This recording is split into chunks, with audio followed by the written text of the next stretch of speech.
It is episode 30 of the Peng Sports Podcast. And when I think of number 30, what do I think of? I think of Steph Curry, of course, the babyface assassin, the greatest shooter of all time. Maybe in 20 years from now, more people will look at Steph Curry as changing the league than LeBron James as changing the league. I definitely in 20 years, we're going to have a much fonder memory of Steph Curry than LeBron James. You know, I feel like Scottie Pippen gets praise. But Michael Jordan gets some critiques, if that makes sense. You know? Shaq gets praise, maybe outside free throw critiques, but that's more of a joke kind of ordeal. But he gets praise. Kobe gets a little critiques because he was the best of the best, if that makes sense. And I feel like, of course, in 20 years from now, LeBron's going to still get critiqued, and whoever the next GOAT is, he'll get compared to LeBron. But Steph Curry, if someone gets compared to Steph Curry, it's going to be a plus. Very fortunate. But what I want to talk about is when at 30, what I also think of, the number 30 when I think of it, I think of decisions or a turning point in life. I feel like age 30 is the age where you decide what kind of life you truly want to live.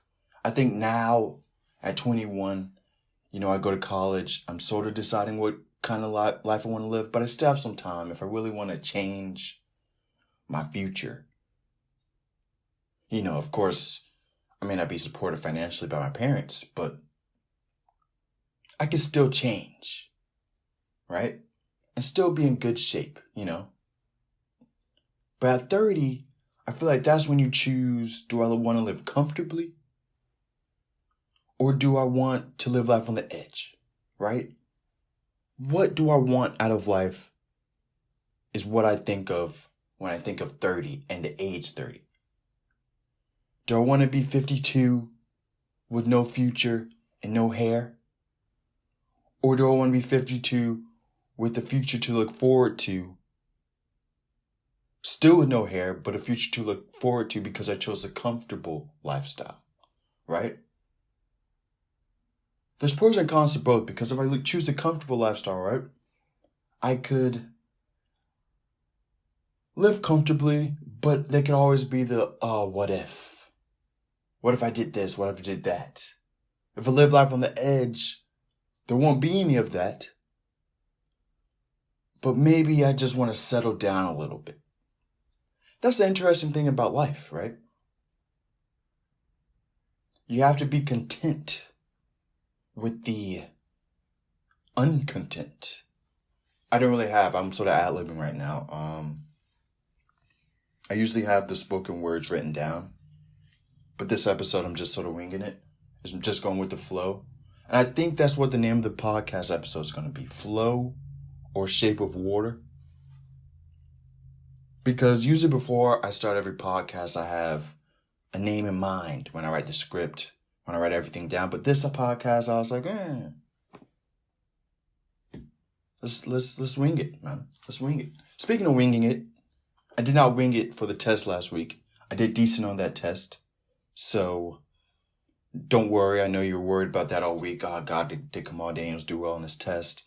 What's going to happen? But I did decent, so no worries there. It is 7:20. It's not 7:20. It's 7:30 a.m. And it's September 23rd. And yes, it is Thursday, not Wednesday. No classes today. So I said, let's give them a special. I feel like a special would be if I did a Wednesday podcast and a Thursday podcast. But Thursdays are special to me. Maybe my third favorite day of the week. Maybe my second. Sunday's my favorite. Thursday, maybe my second. I'm still deciding ranking number 2. Wednesday back in the day used to be my favorite for some reason. Hump day, I felt like we're going downhill. That's the great thing about going downhill. When it comes to days. In careers, going downhill isn't good, but on weeks, going downhill is a good thing. Wednesday, Thursday, Friday, Saturday, Sunday. I guess Sunday's the beginning of the week, but that's neither here nor there. Let's not get into semantics. Anywho, as I said, now it's September 30th. No, it's still September 23rd, but now it's 7:30 a.m. Peng Sports Podcast, episode Thursday. Episode Thursday, yes. I guess it is episode Thursday, but episode 30, and it is a Thursday. And another thought that came to my mind when I was writing the script was greatness. And what I like about greatness is it comes in many shapes and sizes. But the one key factor in greatness is a trial and a tribulation. Maybe in a different form. Maybe it's Michael Jordan not being able to beat the Pistons in the finals or the Eastern Conference Finals. Maybe it's LeBron not able to be clutch in key last-second situations and him overcoming that, right? And Michael Jordan overcoming his situation. Maybe it's Trevor Lawrence not being the great player he is when he first enters the NFL. And he overcomes that, right? Maybe it's Cristiano Ronaldo leaving his home city of home island, I forget the name of it, but going to Lisbon and him not being accustomed. Maybe it's Messi having a genetic abnormality and him overcoming that. Maybe Serena and Venus Williams being African American in a predominantly Caucasian sport. Greatness always has its trials and tribulations. And this trial and tribulation is a different trial and tribulation. Let me take you back to summer 2011, Germany World Cup Finals, Japan, United States. Japan has a Cinderella run to the World Cup Finals. Not the finals, but the finals of the finals. Not just the World Cup group stage, the final. This determines who's the best team in the world. Japan, United States. As I said, Japan Cinderella won. Turns out to be a great game. The ballers ball. Hamura Sawa, I think Japan's most capped player, captain of the team, scores a goal. Abby Wambach scores a goal. It's a football classic, one of the greatest football matches you will ever see, men and women combined, one of the greatest finals ever. Maybe, I won't say the greatest finals ever, because Argentina, West Germany, phenomenal final. But anyway, in 1986, I believe. But it goes to PKs. Love it or hate them, you have to go to PKs. It's not like football where someone's just going to tire out. And in football, not American football, in football, if you had golden goal, the game may never end. It may never end. But United States, Japan, PKs, World Cup final, pressure of pressure of pressure. United States misses their first penalty. Japan, I believe, makes their first two. Or they miss one, but they made one of the two. So, United States is down. Misses their first penalty. Guess who has to take the second one? Carli Lloyd. And Carli Lloyd is calm as usual. Steps up, skies it. Miss. United States misses their first two penalties, and there's almost no coming back. Abby Wambach makes hers, but the damage is already done. Japan wins the World Cup final. Carli Lloyd, I don't like the word chokes, but did not deliver like she usually does. Next year, United States, same old United States. Make the final of the Olympics. And guess who's there to play them? Japan. And in typical Carli Lloyd fashion, she scores the opening goal of the final. And that goal was, I won't say it was a selfish goal, but she just totally took it. I believe Alex Morgan or Abby Wambach was back post, and Carli Lloyd comes in out of nowhere and just heads it in, back to net. USA score, I believe, in the first 10 minutes of the game. United States come back from the World Cup final loss and beat Japan 2011 World Cup. But the great thing about legends and greats is they usually have encores in them. LeBron back-to-back champion. Ronaldo 3-time Champions League winner, back-to-back. You know about Michael Jordan. 2-time triple, whatever. Secretariat, triple crown winner. Back-to-back. I forget the new ones. I have no clue who the new ones are, even though they've been. Anyways, I don't know if you guys can hear the ambulance in the background. Hopefully those people are all right. But I said, legends usually have encores. And what she does, and what Carli Lloyd does in the 2015 World Cup final is maybe it's Maradona-esque. You know, I mentioned earlier the 1986 World Cup finals. How Argentina West Germany was the greatest final ever. But Maradona carried Argentina to that World Cup final. And Carli Lloyd did the exact same thing. Scores a goal against China. And China, if anyone knows China sort of plays like a Jose Mourinho side, where they're not going to break. They're really rarely going to bend. But who steps up? Carli Lloyd. Against Germany, semifinal, Old Demon comes back. PK. Who steps up? Carli Lloyd. What does Carli Lloyd do? She scores it, bottom right hand corner, I believe. Then she gets an assist, sends the United States to the World Cup final. And then the game that probably made Carli Lloyd, World Cup final 2015 versus Japan, scores a hat trick, and everyone gives, I don't think his name's Sionchu. Sionchu's the Turkish center back. But the goal for Czech Republic, Bayern Leverkusen striker, scores it from half field. Greatest goal of the tournament, XYZ. But Carli Lloyd's goal was further back. More pressure situation, World Cup final, not European final group stage. World Cup final. Half court shot, half field shot, half whatever shot, behind the half field line. Carli Lloyd just bangs it in. Beautiful goal. And she scored 2 goals before that. She scored a hat trick in the first half, just to let you guys know. Greatness does that kind of thing to you. And greatness comes in many different shapes and sizes.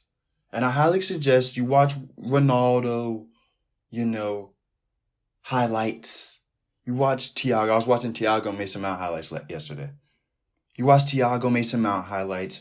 You watch Messi highlights. You watch Thierry Henry highlights. How about give Carli Lloyd a little highlight watch? They're on YouTube. Carli Lloyd, all-time great in United States women's soccer, and that's a big achievement. That's like being a great in Brazil men's soccer, men's football. I'm calling it soccer. Whatever.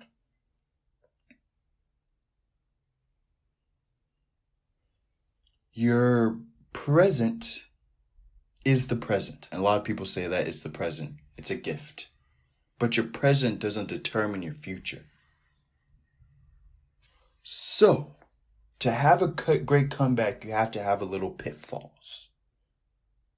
And to be great at something, you gotta mess up sometimes. You can be perfect, but your imperfections define you. So when you mess up, don't worry about it. Just think about Carli Lloyd. Sky's a World Cup. Sky's a PK in the World Cup final.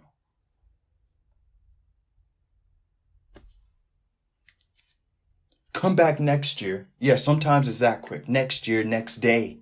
Come back next day and prove yourself again against Japan.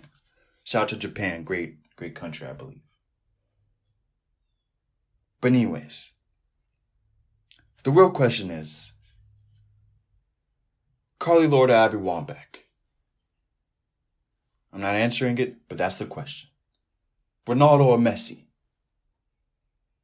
Messi made big news this weekend with him getting subbed off. Of course, PSG won the game. Icardi late goal, I believe. PSG undefeated still so far. I remember yesterday, Hakimi with the late goal. Undefeated in La Liga, I believe. But the Messi Pochettino thing, I really don't think it's that big of a deal. I think that's the kind of relationship they sort of have. I believe if it was Messi, David Moyes, then that would be a bigger problem because I don't believe they had that kind of relationship. I believe Poch and Messi have the big cousin, little cousin relationship, you know?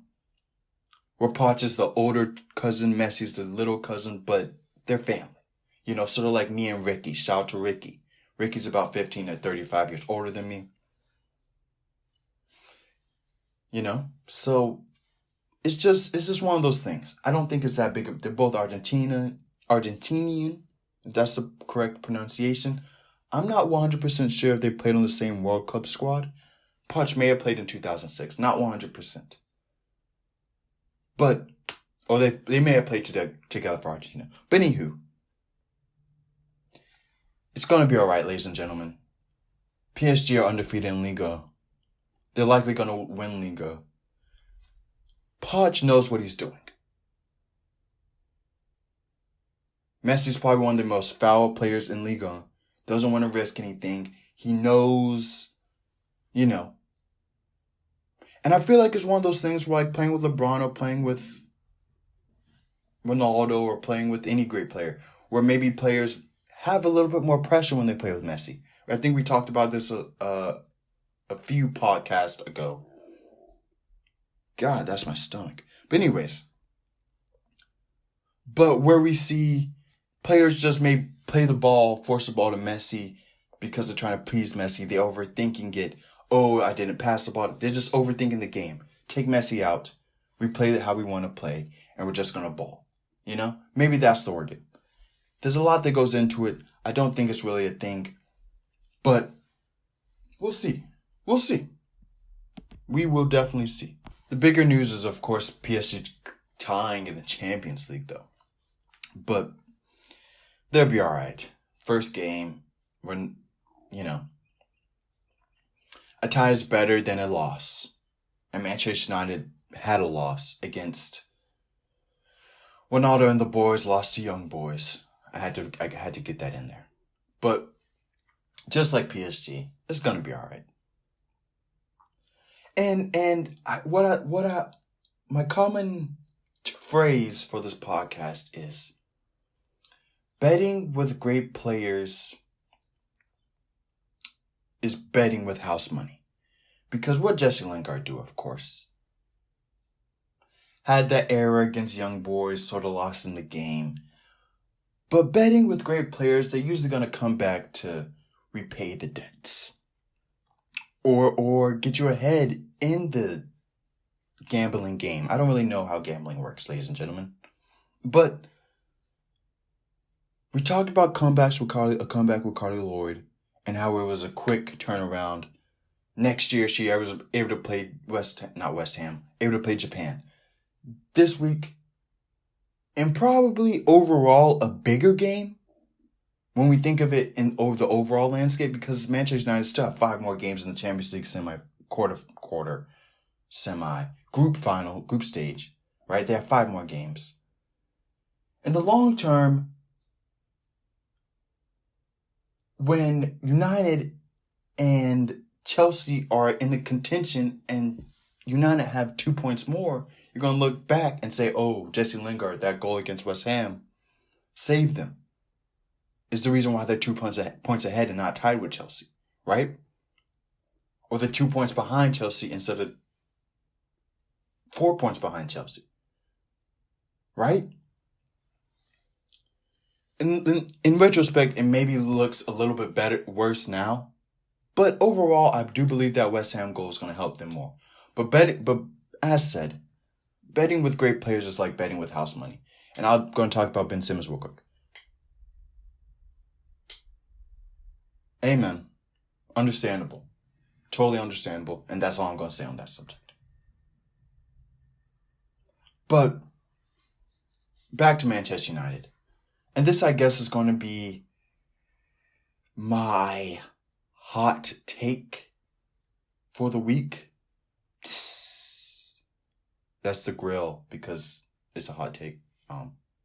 If you didn't catch it. Manchester United will finish above Chelsea and finish second in the Premier League this year. Liverpool first, Manchester United second. Chelsea City toss up for third and fourth. I truly believe Manchester United will finish second in the league this year. And yes, I know Chelsea's maybe one of the best teams, or maybe the second best team in the world behind Bayern Munich, who have the best kits in the world, and Chelsea, you may have the worst kits in the world. I like the yellow, but the checkered is what's sort of messing me up. But half of it sort of looks decent because half of it's not checkered. But the other checkered side, and the warm-ups, the checkered warm-ups, don't look great either, man. Those are the kits in a few years that, the Chelsea kits, that I believe that are going to, because they're so, I guess, ugly nice, ugly cute, like your mom. Oh. But they're sort of ugly cute, where people are going to buy them. But when they were being worn or currently right now, they don't look great. But Bayern Munich has the best kit collection in football. By far. With the red kit. I like the red kit. Whenever they do the red and dark red scheme, I remember a few years back when I don't necessarily know the year, but the year they played Juventus in the Champions League quarterfinal and Thiago scored a goal to come back. Coman scored a goal. Lewandowski scored a goal. Morata had that great one to Cuadrado.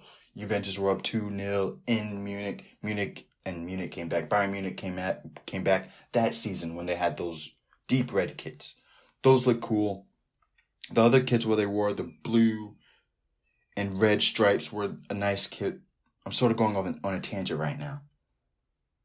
But Bayern Munich, their kits are hit or miss, man. Hit or miss. Because these past 2 years have been sort of sub-tier. I really didn't like last year's kits. I didn't detest them, but I didn't love them. And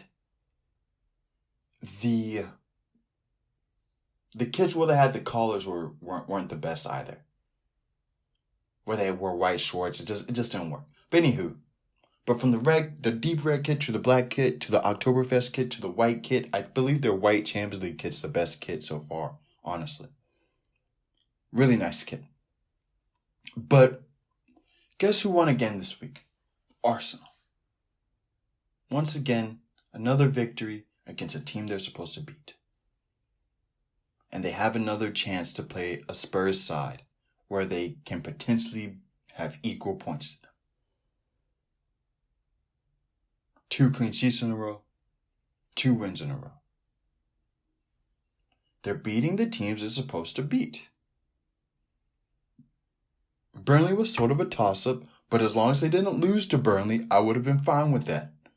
Spurs, another toss-up. A winnable game, though.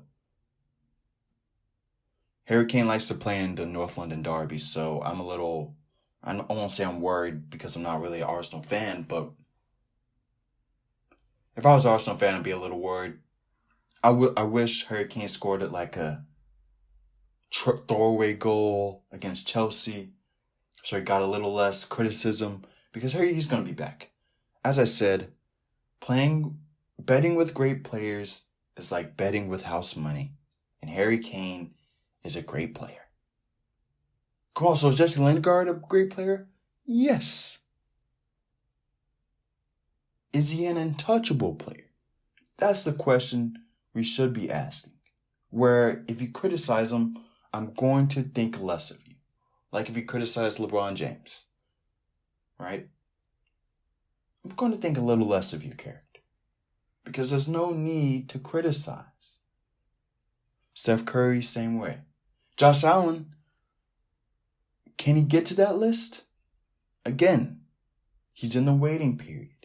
He's at the Golden Gates, and is he getting accepted or rejected?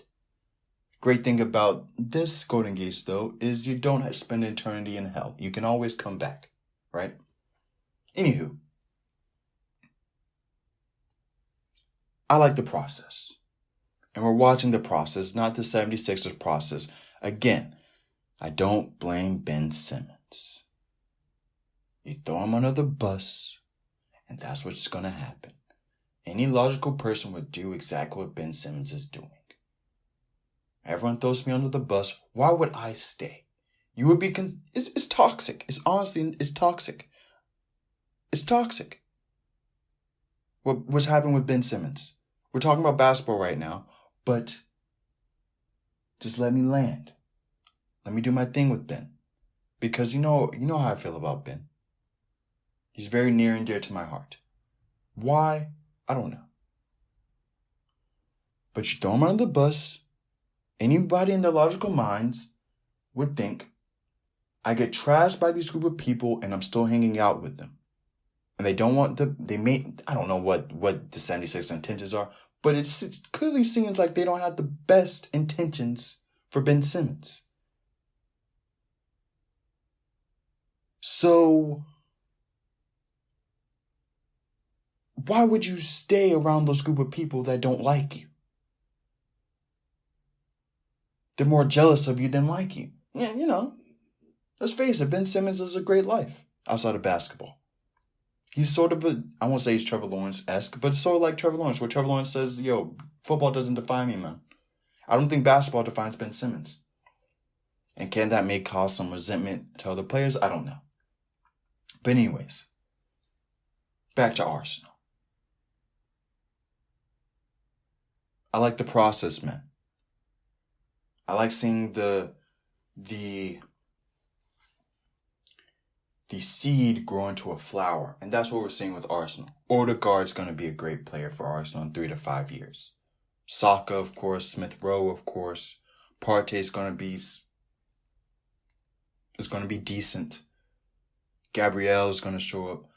The other center back, either it's Pablo Mari or... God, I can't remember the other dude's name. But anyway, if it's Pablo Mari or whomever, or if, Tierney is going to be a good left back in coming years. Right back situation, not totally sure. Cedric, maybe. Martinelli's going to be good. They have a squad. Aubameyang is going to be a little bit older. Lacazette may go to Juventus. They get money for that. Maybe they can buy... Shoot, Moise Kean's on a 2-year loan for Juventus. Moise Kean doesn't want to split time with Lacazette. That's the reason why I left Everton. Right? Maybe buy a Moise Kean. Potentially.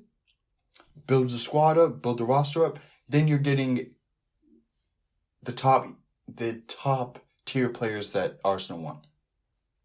Because yes, Arsenal is still a big club. They're just in a rebuilding process. And Everton lost this weekend to the second best player in CONCACAF, a Jamaican. They didn't really lose to a team. They lost to a player. And it happens sometimes. Had a few injuries. Anyways, does anyone care about the Carabao Cup? Does anyone care? Just wondering. Does anyone care about these inter-season tournaments? Or is it just for show? Is it just for Manchester City to get some trophies? Question. It's just a question. The second best team in the SWAC, FAMU, is getting better. A few years back, played UCF, got blown out, 60-piece. You know, clearly a divide, clearly a margin between FBS and FCS schools. Clearly a margin. Play South Florida this week, lose 38-17, and a loss is a loss, but you usually can take more out of a loss than a victory, right? Usually when you lose, you say, okay, I got to change my methodology of approaching a situation. That's how I did with a test recently I took. It didn't count for anything, but I didn't perform as great as I did, as I would have liked to. But I came back and I said, okay, I could change my methodology, and I realized all the holes. And in the long run, it's probably going to help me. Right? But, man, it was respectable. It was a respectable loss. And clearly we're seeing progress in Florida Agriculture and Mechanical University. And that's all you can ask for. Next time it may be 24-31 against South Florida UCF. You know, next time, then a few years from now, it'll be 31-24 or 24-27, FAMU winning. And then the ball rolls. See, we're seeing the HBCU, historically black colleges and universities, on the athletic side, somewhat progress, ladies and gentlemen. We're seeing it before our eyes and appreciate the process, just like with Arsenal, appreciate the process. We're seeing it. We saw in the NCAA tournament, right? Norfolk State won their first game, right? Those games were sort of washes. I remember a few years back, Hampton, I believe, won. Then they played Kentucky. You know, the Kentucky with Cat, Devin Booker, Talia Eulis. Those schools are HBCUs when it comes to athletics. That's why that's how I like to think of it. Kentucky's, Alabama's, the HBCUs, they're just HBCUs when it comes to athletics. They pick and choose where they want to be HBCUs. Anyways. But yeah, Hampton, I believe, or Howard, I believe it was Hampton, able to win their first game in the NCAA tournament. You know, Texas Southern won their first game. Shaquille O'Neal's son's going there. You know, who else won their first game? Norfolk State, as I said, won their first game. So we're seeing the process, ladies and gentlemen. Soon it's not going to be we win the game to get into the round of 64. Soon it's going to be we win the, not we, yeah, we, I'm French. But we, HBCUs, are going to get into the round of 32. Then in the Sweet 16, right? Shoot, a few years back, Norfolk State beat Missouri in the round of 64. Soon it won't be Cinderella story. Soon it's going to be a Murray State kind of ordeal, a Gonzaga kind of ordeal, where maybe not to the level of Gonzaga anytime soon, but where it's not really an upset. Where Butler plays and you say, oh, Butler won their first game. Where you're looking at the bracket and you're just like, oh, I don't really know enough about Norfolk State. They usually have a good team. They could beat Texas, right? That's how it's going to progress. Slowly but surely, and we're seeing it. So this is a sort of a microcosm of the revolution, and the revolution will be televised. Don't ask me who said that. I don't know. I'm African American. I should know. Anyone who does know, please comment below. And today, since it's Thursday, I originally wrote the script for Wednesday, I'll admit. So in the script it says tomorrow. But I didn't know my teachers were going to cancel classes. So it gave me a little leeway. Anyways, today the NFL play. Texans Panthers, I believe. And yes, it is on NFL Network. So legally, I cannot watch it. I will not be watching it illegally either. I just don't, I'm a picky dude, and I just don't like pop-ups and having to click things 17 times, and then the feed gets messed up, then it goes into another tab, gets cookies on the computer, gets viruses on the computer. Then you're like, why do you have so many viruses? Because I watch illegal games, and this is not a good springboard for a good conversation with a person who I want to have a conversation with, if that ever is brought up, because people, as technology crashes, and people ask for phones and laptops sometimes, the usual. But yes, as I said, it's on NFL Network. And who do you think you are, NFL? I'm just saying, who do you think you are? Yes, I know they're the number one ticket in the United States. But I believe, I'm not a marketer, but I believe as a good marketer would think that you maximize your profit when you're at the top. Right? Because I'm going to say this. In 10 to 20 years, I don't think the NFL is going to be the number one ticket in the USA. I just don't. Personally, I like college football slightly better than NFL. More people have more fun. You have a little bit more ballers in college football, offensively. But with the increased awareness of brain damage, less and less kids are enrolling in football. And with less and less kids enrolling in football means overall there's probably going to be a smaller talent pool. And with less quantity in sports, really, you usually get less quality as well. It's not like the less people that play sports, they just become better. No, usually with less quantity, the less quality. And athletes aren't going to be playing football anymore, American football anymore. Instead of Russell Wilson and Patrick Mahomes, and I believe not Matt Stafford, but anyways, Russell Wilson and Pat Mahomes, instead of them playing quarterback, because it's a glamorous position, Kyler Murray as well, they're going to be playing outfield for the A's or the Detroit. I believe Pat Mahomes got drafted by Detroit. Kyler Murray, and you aren't the father. Kyler Murray got drafted by the A's, and I believe... You guys heard that voice crack. No, you didn't. This is me drinking water. But I believe Russell Wilson got drafted by the Rangers. I could be wrong on Russell Wilson, but I'm pretty confident on Pat Mahomes, and I'm 100% sure on Kyler Murray got drafted by the A's. But anywho, this is what's going to happen.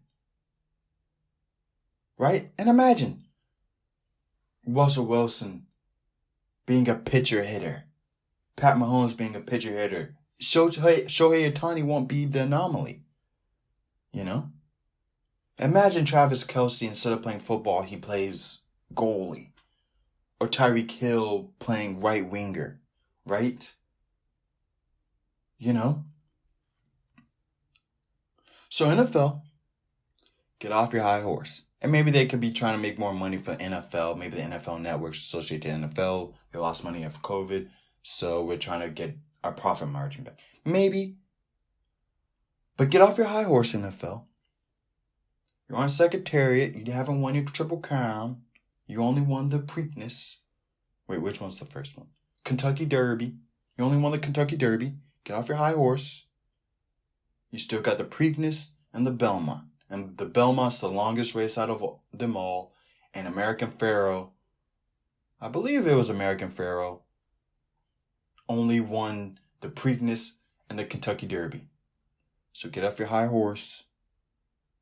You don't want to be American Pharoah. You want to be a Secretariat. So give a college student a chance to watch the game. But now let's talk week 2. Chiefs, Ravens. Lamar Jackson is the best quarterback in the NFL. Number 1, better than Pat Mahomes. 4 time he's rushed for 100 yards and 200 passing yards. And of course, the great thing about the Peng Sports Podcast is the best quarterback in the league next week could be Kyler Murray. It fluctuates. Right? So that's the great thing about the Peng Sports Podcast. Shoot, I could change my opinion at the end of this take, at the end of the podcast. That's the great thing about the Peng Sports Podcast. Your opinions aren't in cement. In wet cement, maybe. But our opinions are more like in sand than cement. Maybe you can take the negatives out of that, but I'm going to take the positive out of that. Because sand can last, if you want to last, but it can also get wiped away by the wind or erode over time. You never know. But the Chiefs versus Ravens, Lamar Jackson is currently the best player in the league. The passing isn't too far off, too far off Patrick Mahomes. Yes, Patrick Mahomes maybe is more gifted with the arm, but I'm here for results and getting the job done. It doesn't really matter how it looks. He threw for over 200 yards, rushed for over 100 yards, 4th time in his career. 6 teams last week didn't have 300 yards in total. They had 200 yards and less, and Lamar Jackson had a total of 300 yards. Plus, really. But 300 yards, and there's 6 teams who didn't achieve that. And one of those teams were the Patriots. Now, before I get to the Patriots, I just want to caution this by saying this is the negative take of the week. The negative Peng Sports Podcast take of the week. Unless you think other takes of mine are negative. Personally, I do not think so, but this is my negative take of the week. I may put a will be under here just to, caution or mark my negative takes. I may do it, may not do it, As I said, man, I'm a risk taker. Now, this risk definitely has more cons than pros if I don't do it, but hey. But New England's not built for the future, ladies and gentlemen. They're not. I don't necessarily remember the teams that... I believe 2 teams, the Bears and the Bengals, if I'm not mistaken, both had under 200 yards this week. But Andy Dalton got injured. Joe Burrow threw for 3 to 4 interceptions, I believe, if I'm not mistaken. Had 2 touchdowns, 3 interceptions, if I'm not mistaken. Right. Justin Fields went to... So that game sort of has some context behind it. One of the other teams was the Jaguars. They lost. But, so you can say kudos to the Jets or negative on the Patriots. But the Jets had more yards than the Patriots. I don't think that's sustainable to win, where a team outscores you and their quarterback threw 4 interceptions. Not outscores you, outgains you in yards, and the team had 4 interceptions. You're not going to play a team. You probably will never, probably for the rest of the season, you play another team, Patriots, and they may not even have 4 interceptions. And this little thing with the check downs, and it works now. But will it work in the future? Maybe they're saying, hey, maybe not 10 to 20, but maybe week 10, Mac Jones figures out the offense a little bit better. We can throw those intermediate passes, those deep passes. Maybe that's what Josh McDaniels is saying. But this formula is not sustainable for the future. I'd much rather Trevor Lawrence throw 3 interceptions for 300 yards and 3 touchdowns. I'd much rather Trevor Lawrence take risks downfield and have an interception. I'd much rather that. And let me just say this. And I think I'm done. I'm done with the negativity. So music over, everything over. I'm talking about the Jaguars right now. They've gone bad. They got better. Overall, I think they got better. I think Trevor Lawrence threw less interceptions. I think he threw one or two. He threw an interception. I know 100% on that. But they look better. And that's all you can ask for. Lost, but you look better. Just like FAMU, lost, but you look better. And Denver is going to beat the Chiefs this year. They're going to beat them once. 100%. I think Teddy Bridgewater is much better than we assumed.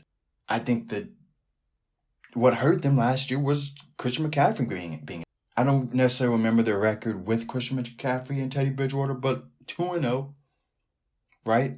I don't believe they have Jerry Jeudy, right? I think overall, the Denver Broncos, at first at the beginning of the season, right, what I say, AFC North may have 3 teams in it. But the Broncos are looking very good, and they look like they can with the Steelers somewhat taking a step back. And even though the Browns won, I believe they don't look as sharp.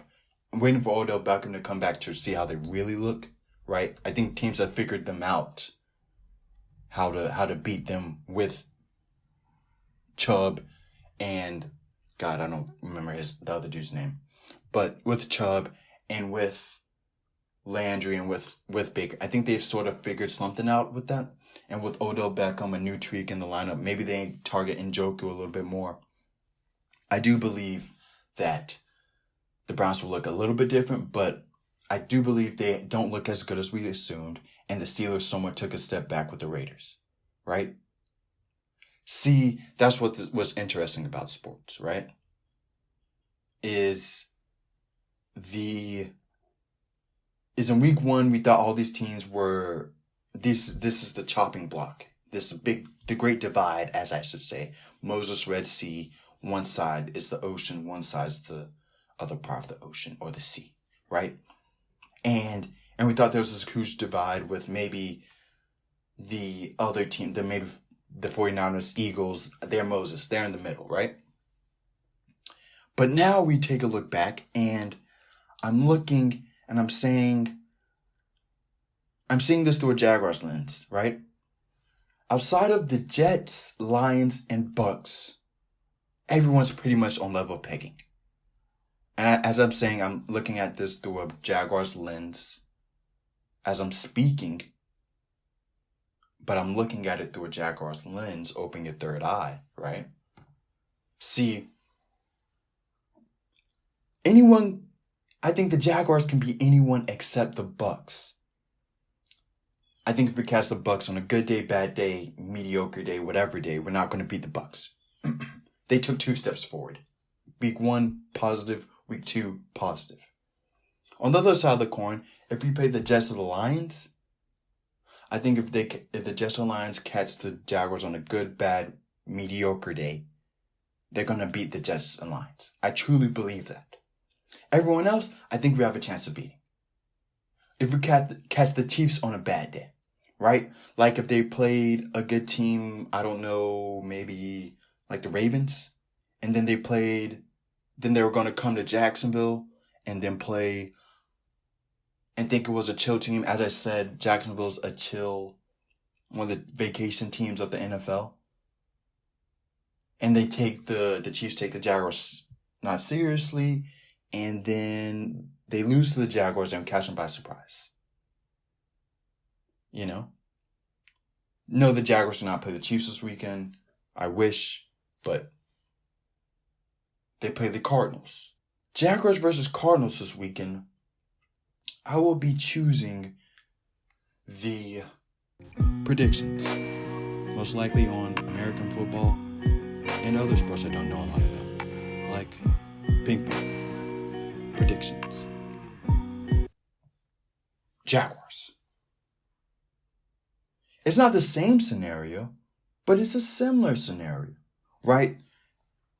Cardinals play a tough game against the Vikings, so they go and play a vacation team, beach in Jacksonville. It's raining in Jacksonville, actually, over these past few days. I don't know if it's raining today, and Sunday. it may actually be really nice in Jacksonville. Maybe won't be as warm. Maybe a little bit cooler because it has rain, and Tallahassee is sort of freezing right now, right? Anywho, they play the Jaguars vacation game. Jaguars sort of stoked.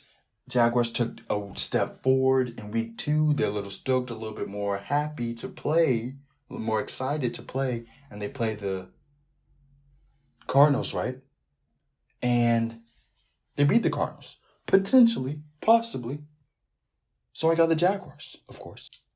And I think that's the reason why they don't have a bye week, because probably every team plays one of the vacation teams. That's what I like to call it. They're not necessarily vacation teams because I believe the Rams are a vacation team. I believe the Chargers are a vacation team. And most people have both of those teams going to the playoffs, right? I believe the Raiders are a vacation team. And they've probably been the most impressive team so far, right? It's just how it is. Right? And I'm curious if the NFL rewards the thread the needle teams. If they give those teams, like, right? If the Rams, not the Rams, let's say if the Cardinals won the Super Bowl. I wonder if they give the Cardinals Miami, Jacksonville, Las Vegas. They already got Los Angeles no matter what. And then they gave them, I don't know, Houston. They give them all the vacation spots in the NFL. I wonder if the NFL does that for the thread the needle teams, right?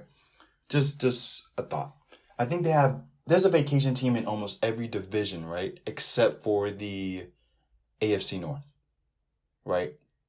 Outside the AFC North, there's a vacation spot. NFC East too, I guess. But Washington in the winter is brutal. Philadelphia in the winter is brutal. I don't know about Arlington in the winter, but I know New York in the winter is brutal as well. So AFC North, NFC East.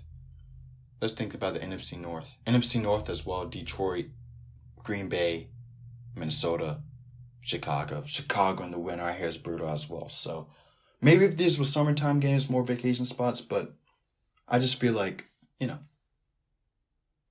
And the NFC South, no, they got Tampa Bay. Anyways, I'm just curious about that.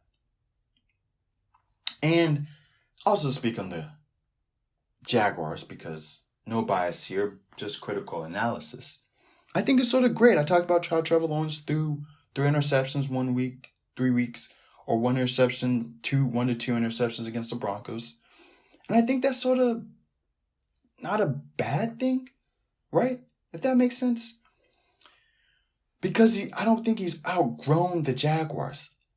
After Andrew Luck's first pass in the NFL, I don't really know what happened with Andrew Luck's first pass, but definitely after like week 8 of Andrew Luck's first season, it sort of felt like he had outgrown the Indianapolis Colts already, right?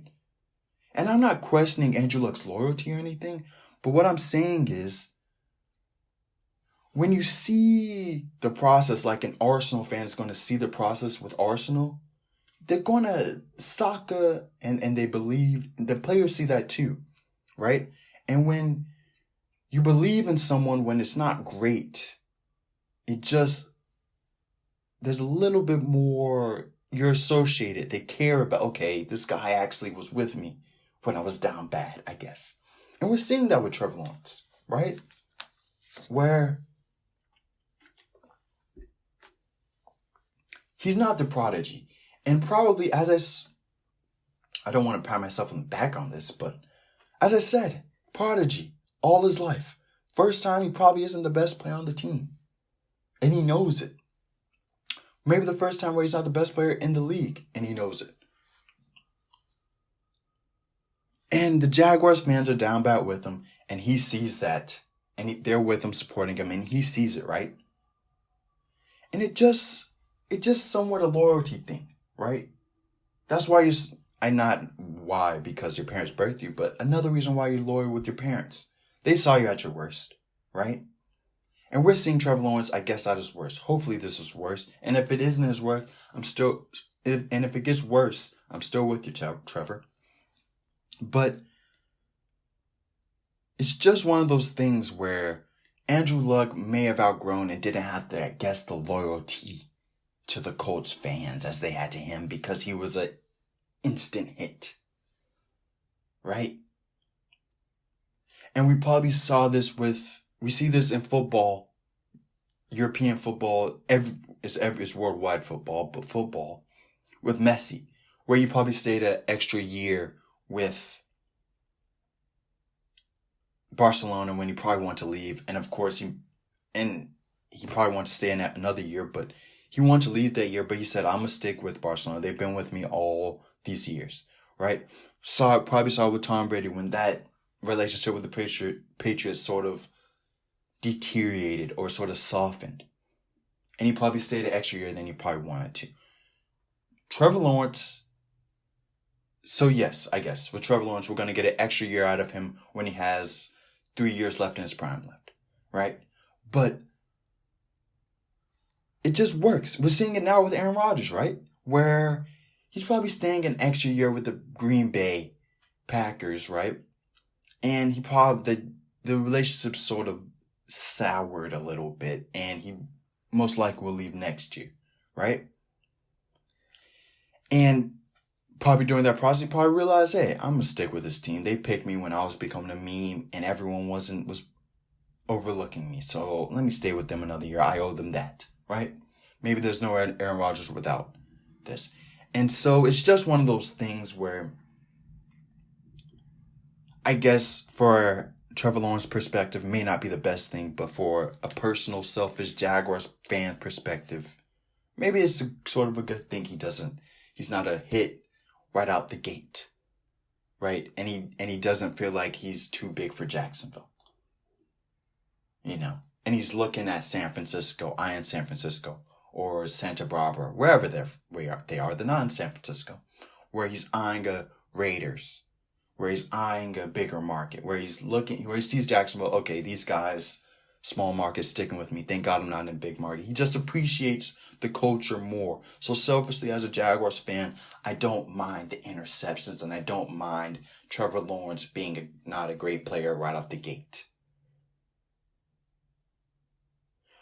But we have gone sidetracked, and we have 58 minutes left, and we have not talked about predictions of the rest of the NFL or the WNBA. No. I'm talking about the WNBA until the season ends. It's just how it is. I don't care if we've gone 58 minutes. Let's get into the rest of the predictions for the NFL Week 3. I'm going to go through these rapid fire. Panthers versus Texans tonight. Texans. Chargers versus Chiefs. Chiefs. Jaguars versus Cardinals. You already know. Browns versus Bears. The Bears made me look good last week, but I'm still choosing the Browns. Browns are about to take a step forward. The first step forward. Bills versus the red team in Washington. I'm going with the Bills. Colts versus Titans. Titans were the best win of the season last week against the Seattle Seahawks. Yes, better than the Ravens being the Chiefs. Titans the best win of the season so far. Titans. Saints versus Patriots. Saints. Falcons versus Giants. It's a toss-up, but I'm going with the Giants. Bengals versus Steelers. Steelers. Ravens versus Lions. Ravens. Jets versus Broncos. Broncos. Dolphins versus Raiders. Raiders. Who would have thought the Raiders and the Broncos would be 3-0 to start the season? Me. No, I didn't. But anyways, Bucks versus Rams, Buccaneers, Seahawks versus Vikings, Seahawks, Packers versus 49ers, the Packers, Eagles versus Cowboys, Cowboys. And we are 9-13 in the season. We're trying to go with 16 plus 35-13. Maybe we can go 16-0 this week. We went 9-7 first week, 10-6 next week. I'm taking steps forward. I'm like the Bucks. The Jaguars don't want to see me. The WNBA, let's get into it. This isn't going to be rapid fire, but I do have a complaint about it. No one was going to let me know that the WNBA doesn't do East versus West. They do have East versus West top 4 seeds, but they don't do it in that way. It's just the best of the best. So the NBA's been partitioning this, I guess, if that's the correct word for it. Where the 1 seed, so this year, whoever, the Jazz would have probably played the 8th seed, or the 16th seed, I guess, right? I don't believe who had the worst record in the playoffs. The Wizards. So the Jazz would have played the Wizards. And that's how the WNBA does it, right? And that's the interesting thing. The WNBA is already 2 steps ahead of the NBA. With this in-season tournament that they already have, that I forgot the name of it. The Champions Cup. But NBA is already thinking about that in-season tournament. Who has the in-season tournament? WNBA. Who has it where they're not doing first the top 16 teams? Even though the WNBA, not the WNBA, the NBA's, I guess, proposal is it doesn't matter. So the top 16 teams, if they're all from the Western Conference, would do it, which doesn't make sense. But anywho, it wouldn't happen. But use the WNBA model where the top 4 teams, the top teams in each conference make the playoffs. So the top 8 teams from the East make the playoffs. Top 8 teams from the West make the playoffs. And then the Jazz would have played the Wizards. Of course, the Nets or whomever had the 2nd seed plays the 15th seed. So forth and so forth. Right? But I like it. I like that rule. It would have been cool to be known of the rule or how it worked. I'm a newbie just like you guys, just getting to the WNBA. I'm not a connoisseur of the WNBA like you all. I'm always getting put on game to the WNBA, and I'm cool with that. But today, I believe the Liberty play the Mercury, and on Friday, the Wings play the Sky. For the playing game, single elimination, I would love some single elimination. See how great single eliminations are so much better than than series sometimes. That Golden State Lakers game was phenomenal. Phenomenal. Even though it wasn't single elimination. That Golden State Memphis game. Great game. Great game. Eastern Conference was a little shaky. But anywho, it doesn't really matter. But single elimination, I think the Mercury are going to pull it out. And I think the Sky will pull it out. The Wings have looked not that shabby. Not too shabby. Right? Not too shabby, if I do say so myself. It's not the top 8 teams. I think it's the top 10 teams. Again, I'm a newbie to this, but I believe it's the top 10 teams. And then they go in the single elimination, and then the semifinals is when it's not. I think it's best 3 out of 5, and that's the finals. If I'm not mistaken. But I was looking forward to the Aces versus Mercury final, to be completely honest with you. But it could still happen, potentially. The Storm would have to... No. Yeah, the Storm would have to lose for the Mercury. Yes. The Storm would have to lose for the Aces to play the Mercury. But if it's in the finals, I'm not going to complain. But the Mercury Sun, that sounds like a good series. Definitely 100%. But yeah, man. So I will survive because ballers will still be playing ballers. I would have liked to see Sabrina Ionescu against the Sun, though. Sort of a Luka Clippers kind of ordeal where one of the future maybe best players in the league plays the Juggernaut in the Sun. I just like to see how great players play against other great teams. Oh, Kamala, the Clippers are a great team. They're one of the greatest Clippers teams of all time. So yes, in retrospect, I don't know why I put retrospect there, but in hindsight, currently, yes, those Clippers teams are one of the greatest teams of all time in Clippers history. With that franchise, yes. Making the conference semifinals and then this year making the conference finals, yeah. And they had a good chance of making the finals. Kawhi doesn't get hurt. They push the Suns to Game 6, people. Don't get it twisted. I would also have liked to seen the Parker Deladon matchup. That would have been a good one.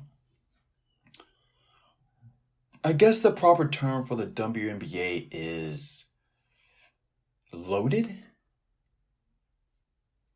Playoffs tonight.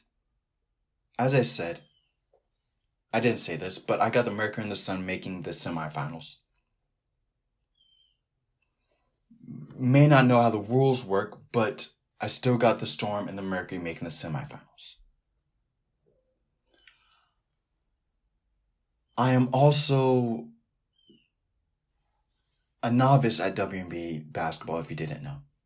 And even though this is podcast 30, and I definitely have gotten better, and this may be the longest podcast.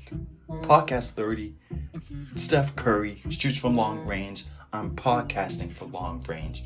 But even though this is podcast 30, your 30th day on the job, are you the best? This isn't really my 30th, but because I do prepare before, so I guess you could count that. But prime time, this is my 30th time. And your 30th day on the job, you're not going to be the best at this. So you struggle at closing like I'm doing right now. So I will say bye. This is the Peng Sports Podcast, episode 30. It's 8:34 a.m. And have a good week. Thank you for listening. Bye. You still there? As I said, thank you for listening, but there's nothing left. Bye. Okay. Again, not great at closing this, but this is the Peng Sports Podcast, and it's over. The way you'll know the podcast is over is the Will's beat will go from piano to fortissimo in the background. So wait for the beat to go to fortissimo. You guys will probably be hearing a whole different aspect of Will's beats now. Usually I cut it off before this, but I'm struggling with the closing. Thank you for listening. Peng Sports Podcast, episode 30. Have a good one.